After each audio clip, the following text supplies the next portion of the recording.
Hello there, listening squirrels. We're on chapter 26 of Charles Dickens' The Old Curiosity Shop. Almost broken-hearted, Nell withdrew with the schoolmaster from the bedside and returned to his cottage.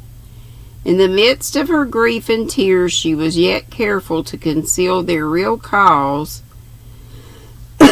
from the old man, for the dead boy had been a grandchild and left but one aged relative to mourn his premature decay.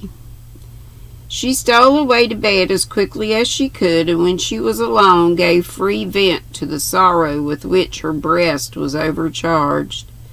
But the sad scene she had witnessed was not without its lesson of content and gratitude, of content with the lot which left her health and freedom, and gratitude that she was spared the one relative and friend she loved, and to live and move in a beautiful world when so many young creatures, as young and full of hopes as she, were stricken down and gathered to their graves. So see, Pat, here's why that chapter was. It's always a reason that the author puts something in there. Pat was like, why did they put that chapter in there? So sad, and it was. Very sad.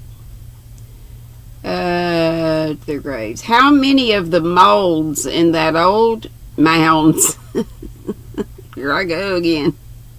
How many of the mounds in that old churchyard where she had lately strayed grew green above the graves of children?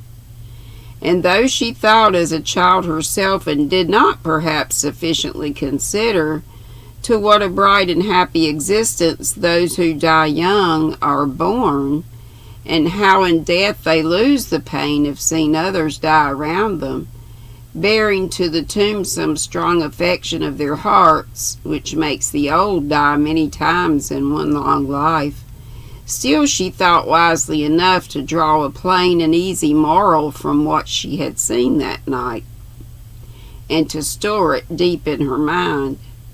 Her dreams were of the little scholar, not coffined and covered up, but mingling with angels and smiling happily. The sun, darting his cheerful rays into the room, awoke her, and now there remained but to take leave of the poor schoolmaster and wander forth once more. By the time they were ready to depart, school had begun. In the darkened room, the din of yesterday was going on again, a little sobered and softened down, perhaps, but only a very little, if at all. The schoolmaster rose from his desk and walked with them to the gate. It was with a trembling and reluctant hand that the child held out to him the money which the lady had given her at the races for her flowers. Faltering in her thanks as she thought how small the sum was, and blushing as she offered it, but he bade her put it up, and stooping to kiss her cheek, turned back into his house. They had not gone half a dozen paces when he was at the door again. The old man retraced his steps to shake hands, and the child did the same. "Good fortune and happiness go with you," said the poor schoolmaster. "I'm quite a solitary man now. If you ever pass this way again, you'll not forget the little village school." "We shall never forget it, sir," rejoined Nell, "nor ever forget to be grateful to you for your kindness to us." "I have heard such words from the lips of children very often," said the schoolmaster, shaking his head and smiling thoughtfully, "but they were soon forgotten. I had attached one young friend to me, the better friend for being young, but that's over. God bless you." They bade him farewell very many times and turned away, walking slowly and often looking back until they could see him no more. At length they had left the village far behind, and even lost sight of the smoke among the trees. They trudged onward now at a quicker pace, resolving to keep to the main road and go wherever it might lead them. But main roads stretch a long, long way, with the exception of 2 or 3 inconsiderable clusters of cottages which they passed. without stopping in one lonely roadside public house where they had some bread and cheese. This highway had left them to nothing late in the afternoon and still lengthened out far in the distance, the same dull, tedious, winding course they had been pursuing all day. As they had no resource, however, but to go forward, they still kept on, though at a much slower pace, being very weary and fatigued. The afternoon had worn away into a beautiful evening when they arrived at a point where the road made a sharp turn and struck across a common. On the border of this common and close to the hedge which divided it from the cultivated fields, a caravan was drawn up to rest, which upon by reason of its situation they came so suddenly that they could not have avoided it if they would. It was not a shabby, dingy, dusty cart, but a smart little house upon wheels with white dimity, D-I-M-I-T-Y, curtains festooning the windows, and window shutters of green picked out with panels of a staring red, in which happily contrasted colors the whole concern shone brilliant. Neither was it a poor caravan drawn by a single donkey or emaciated horse, for a pair of horses in pretty good condition were released from the shafts and grazing on the frowsy grass. Neither was it a gypsy caravan, for at the open door, graced with a bright brass knocker, sat a Christian lady, stout and comfortable to look upon, who wore a large bonnet trembling with bows. And that it was not an unprovided or destitute caravan was clear from this lady's occupation, which was the very pleasant and refreshing one of taking tea. The tea things, including a bottle of rather suspicious character and a cold knuckle of ham, were set forth upon a drum covered with a white napkin, and there, as if at the most convenient round table in all the world, sat this roving lady taking her tea and enjoying the prospect. It happened that at that moment the lady of the caravan had her cup, which, that everything about her might be of a stout and comfortable kind, was a breakfast cup, to her lips, and that having her eyes lifted to the sky in her enjoyment of the full flavor of the tea, not unmingled possibly with just the slightest dash or gleam of something out of the suspicious bottle, but this is mere speculation and not distinct matter of history.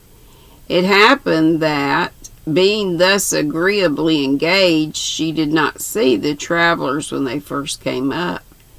It was not until she was in the act of getting down the cup and drawing a long breath after the exertion of causing its contents to disappear that the lady of the caravan beheld an old man and a young child walking slowly by and glancing at her proceedings with eyes of modest but hungry admiration. "Hey!" cried the lady of the caravan, scooping the crumbs out of her lap and swallowing the same before wiping her lips. "Yes, to be sure. Who won the helter-skelter plate, child?" Won what, ma'am?" asked Nell. "The helter-skelter plate at the races, child. The plate that was run for on the second day." "On the second day, ma'am?"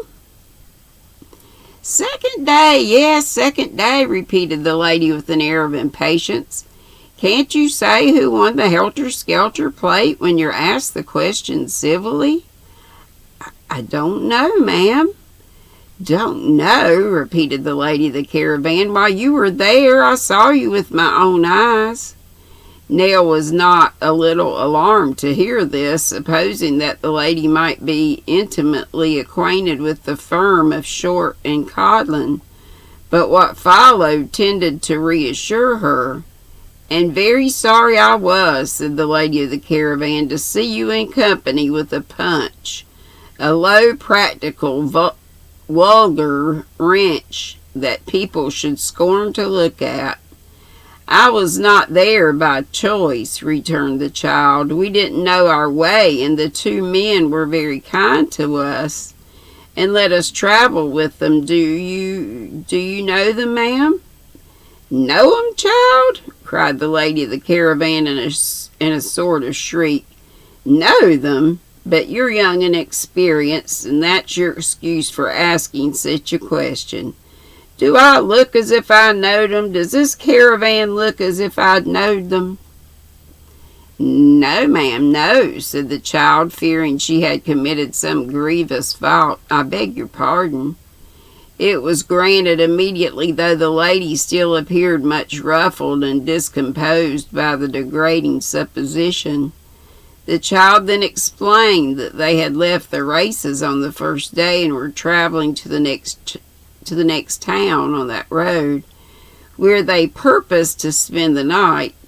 As the countenance of the stout lady began to clear up, she ventured to inquire how far it was. The reply, which the stout lady did not come to until she had thoroughly explained that she went to the races on the first day in a gig, and as an expedition of pleasure, and that her presence there had no connection with any matters of business or profit, was that the town was 8 miles off. This discouraging information a little dashed the child, who could scarcely repress a tear as she glanced along the darkening road. Her grandfather made no complaint, but he sighed heavily as he leaned upon his staff and vainly tried to pierce the dusty distance. The lady of the caravan was in the act of gathering her tea equipage together, preparatory to clearing the table, but noting the child's anxious manner, she hesitated and stopped. The child curtsied, thanked her for the information, and giving her hand to the old man, had already got some 50 yards or so away when the lady of the caravan called to her to return. Come nearer, nearer still, said she, beckoning to her to ascend the steps. Are you hungry, child? Not very, but we are tired, and it is a long way. Well, hungry or not, you had better have some tea, rejoined her new acquaintance. I suppose you're agreeable to that, old gentleman? The grandfather humbly pulled off his hat and thanked her. The lady of the caravan then bade them come up the steps likewise, but the drum proving an inconvenient table for two, they descended again and sat upon the grass, where she handed down to them the tea tray, the butter and bread, the knuckle of ham, and in short everything of which she had partaken herself, except the bottle, which she had already embraced an opportunity of slipping into her pocket. Must be some liquor. Set 'em out near the hind wheels, child. That's the best place, said her friend, superintending the arrangements from above.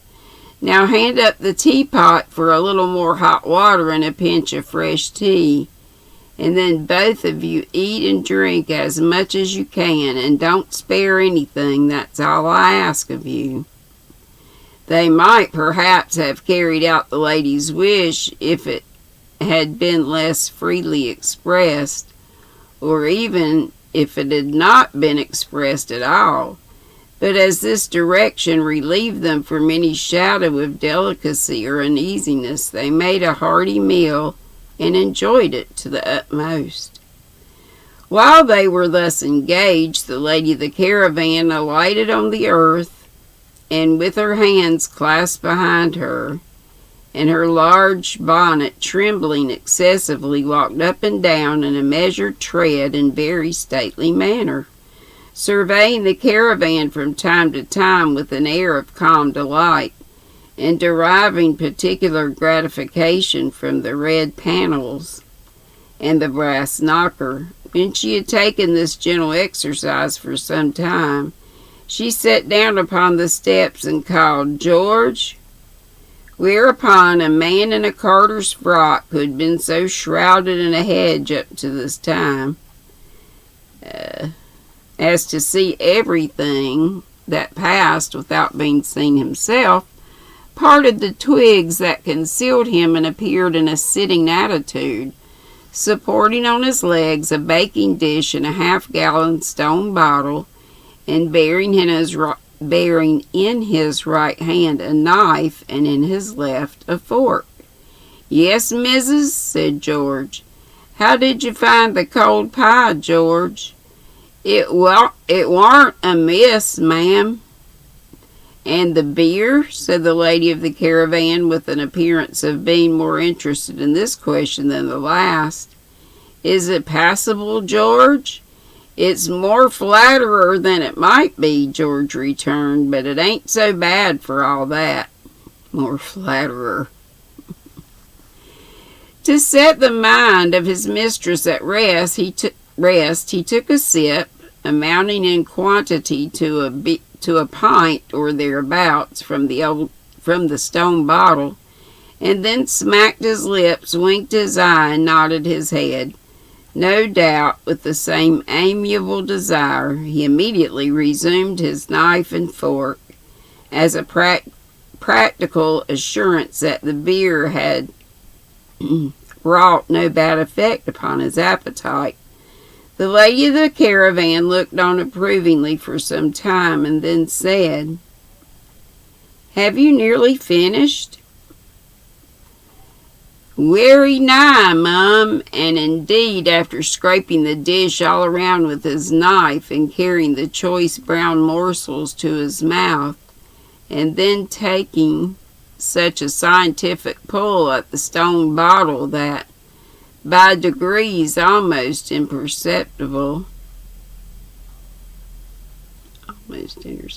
to the sight, his head went further and further back until he lay nearly at full length upon the ground. This gentleman declared himself quite disengaged and came forth from his retreat.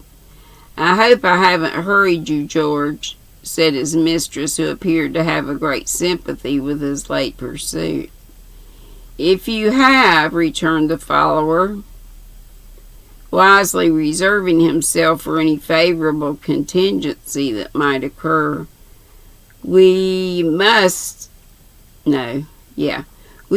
make up for it next time, that's all. We're not a heavy load, George." "That's always what the ladies say," replied the man, looking a long way round, as if he were appealing to nature in general against such monstrous propositions. "If you see a woman a-driving, you'll always perceive that she never will keep her whip still. The horse can't go fast enough for her. If cattle have got their proper load, you never can persuade a woman that they'll not bear something more. What is the cause of this here?"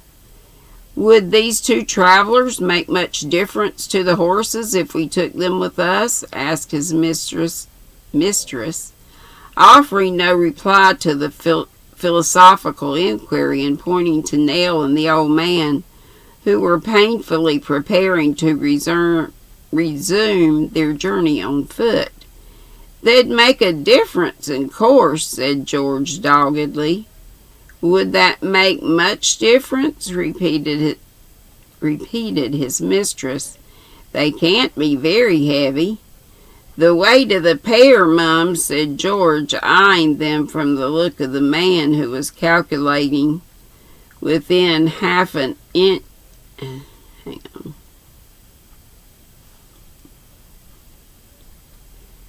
Within half an ounce or so, would be a trifle under that of Oliver Cromwell. Nell was very much surprised that the man should be so accurately acquainted with the weight of one whom she had read of in books as having lived considerably before their time, but speedily forgot the subject in the joy of hearing that they were to go forward in the caravan, for which she thanked its lady with unaffected earnestness. She helped with great readiness and alacrity to put away the tea things and other matters that were lying about, and the horses, being by that time harnessed, mounted into the vehicle, followed by her delighted father. Their patroness then shut the door and set herself down by her drum at an open window, and the steps being struck by George stowed under the carriage, away they went, with a great noise of flapping and creaking and straining, and the bright brass knocker, which nobody ever knocked at, knocking one perpetual double knock of its own accord as they jolted heavily along. And that's all chapter 26. And yay! Besides the lines going together and me losing my spot occasionally. I can't wait to get to the eye doctor. I hate to have to wait so long. I should have called a long time ago. See y'all later. Be sweet. Don't be ugly. Love you bunches. Good night.